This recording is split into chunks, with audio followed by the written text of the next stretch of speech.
শিল্পীগৰাকীলৈ শ্ৰদ্ধাঞ্জলি। শিক্ষা নিকেতনৰ ছাত্ৰ ছাত্ৰীসকলে অশ্ৰুসিক্ত নয়নেৰে স্মৰণ কৰিলে জুবিন গাৰ্গক। আৰু এয়া উত্তৰ গুৱাহাটীৰ দৃশ্য। উত্তৰ গুৱাহাটীতো জুবিন গাৰ্গক আজি পুণ্যতিথিত শ্ৰদ্ধাঞ্জলি জনাইছে। আৰু আমি পোনপটীয়াকৈ সংযুক্ত হৈছোঁ আমাৰ উত্তৰ গুৱাহাটীৰ পৰা আমাৰ জ্যেষ্ঠ সাংবাদিক দিগন্ত বৰদলৈ। দিগন্ত বৰদলৈ, আপোনাৰ কথা লাগিছে। অসমীয়াৰ হিয়াৰ আমঠু প্ৰতিজন অসমীয়াৰ যিহেতু হৃদয়ৰ স্পন্দন, জুবিন গাৰ্গ আমাৰ মাজৰ পৰা হেৰাই যোৱা সম্পূৰ্ণ এমাহ হ'ল। আৰু যোৱা 19 ছেপ্টেম্বৰৰ আজিৰ দিনটোতে ছিংগাপুৰৰ সাগৰত বিলীন হৈ গৈছিল এইগৰাকী মহান শিল্পী।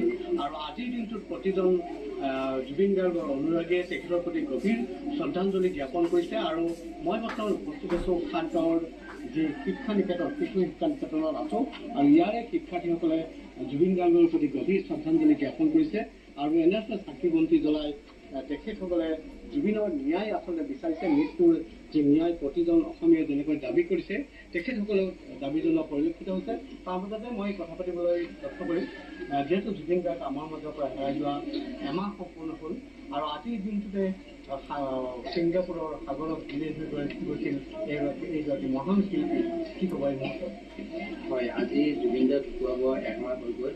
আৰু এই এমাহ হৈ যোৱাৰ কাৰ্যসূচীত আজি গোটেই অসমৰ লগতে অসমৰ বাহিৰত ভাৰতবৰ্ষৰ আৰু ভাৰতবৰ্ষৰ বাহিৰত পাকিস্তান, বাংলাদেশৰ লগতে বিভিন্ন ঠাইত জুবিন দাক শ্ৰদ্ধাঞ্জলি জ্ঞাপন কৰিছে। ঠিক তেনেদৰে আমাৰ বিদ্যালয় খাদ্য শিক্ষা নিকেতনৰ পিছ পৰি থকা নাই।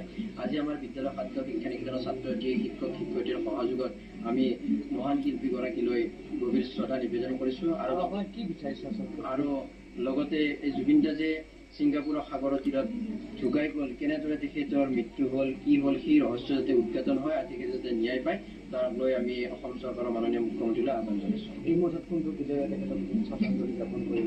তেখেতে জীৱিত কালত এটি গীতৰ কথা সকলোকে কৈছিলে যে মোৰ মৃত্যুৰ সময়ত এই গীতটিৰে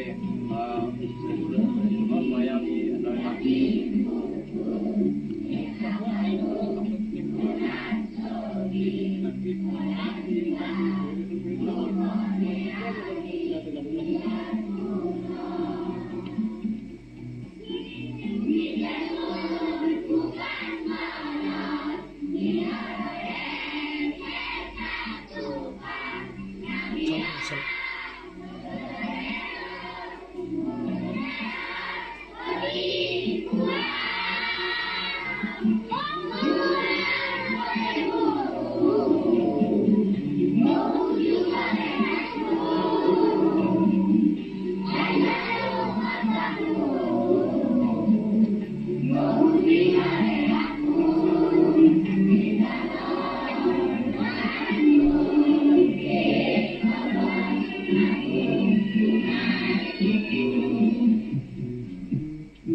জ্যেষ্ঠ সাংবাদিক দিগন্ত বৰদলৈ আমি এই মুহূৰ্তত দিগন্ত বৰদলৈ আপোনাক ধন্যবাদ জ্ঞাপন কৰিছোঁ। পৰৱৰ্তী সময়ত আপোনাৰ সৈতে পুনৰবাৰ সংযুক্ত হ'ম আৰু এনেদৰে যিহেতু আজি জুবিনবিহীন এটা মাহ আৰু এনেদৰে গুণমুগ্ধৰ ভিৰ পৰিলক্ষিত হৈছে ৰাজ্যজুৰি শ্ৰদ্ধাঞ্জলি অনুষ্ঠানৰ আয়োজন কৰা হৈছে।